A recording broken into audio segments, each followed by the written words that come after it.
What's going on, guys? This is Mikeinoid, and today we're going to be talking about the Switch Lite 3 years after its initial release. So it's no secret that the Switch has been a juggernaut of a console. The hybrid system has sold over 100 million units and over 80 million games. So people all over the world are playing Mario, Zelda, Metroid, Kirby, Pokemon, and many other first-party and even third-party games. And Nintendo have given their extremely loyal fans a few choices of consoles to play these games on. You got the standard Switch for $300. Ever since August of 2019, these units have better battery life than systems released prior. Other than that, they do what they're intended to do. You're able to play games on the go in handheld mode, detach your Joy-Cons and play in tabletop mode, and place the system into the included dock and play on your TV. Then there's the recent model, the Switch OLED, which does the exact same thing as the regular Switch, except has an extended OLED screen, a better kickstand, and a dock that has an Ethernet port. And finally, there's the model we're going to focus on,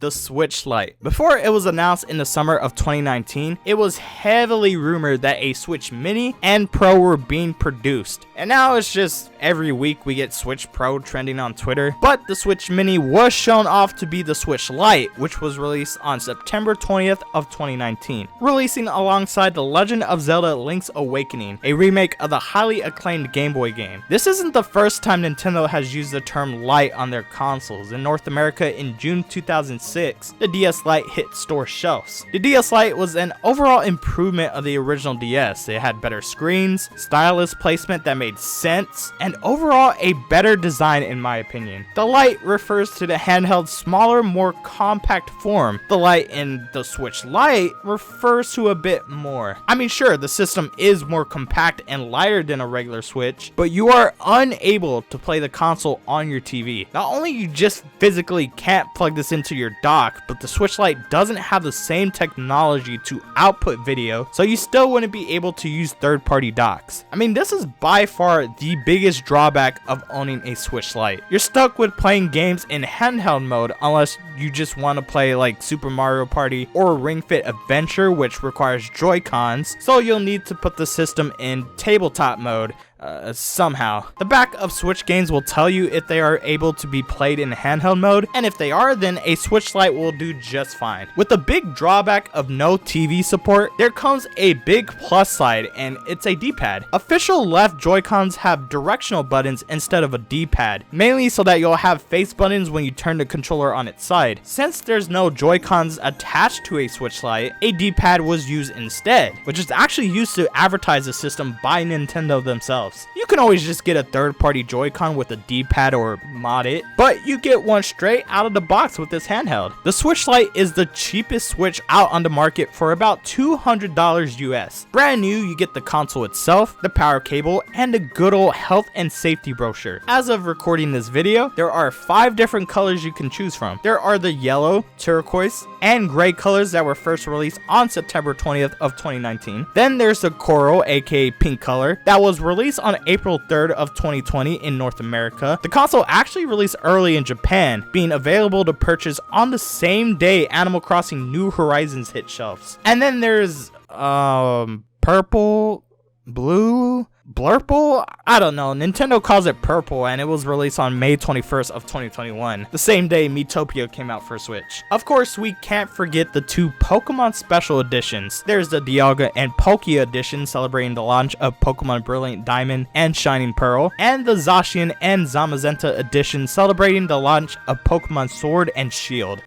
I don't have this one yet. In total, there's 7 you can choose from. The 2 Pokemon consoles you'll have to find second hand, but the 5 regular consoles are still being sold today. But no matter what the color is the Switch Lite really worth picking up? Should you choose this over a regular Switch or even an OLED model? As someone who's owned one of these models since launch and uses it frequently, I can help you answer those questions. I've had my turquoise console since day one, and after 3 years, I felt like I've kept it in pretty good shape. The number one question I'm always asked is, does your Switch Lite drift? Which of course is referring to the unfortunate event when someone's Joy-Con receives input without actually moving the stick. My answer is no. It's been 3 years and my console hasn't been experiencing any drift whatsoever. I'm not saying that it can't happen to other systems, but it's been 3 years and I've just never come across it, which I'm very fortunate for. The D-pad is great. I mean, I don't think I've ever disliked a Nintendo D-pad before. I noticed that I play a lot of NES and SNES Switch online on the console a lot more than on the regular Switch, just because I have this D-pad. I will say for me, the Switch Lite isn't exactly the most comfortable. I've played Super Mario 64 for 2 hours on a car ride,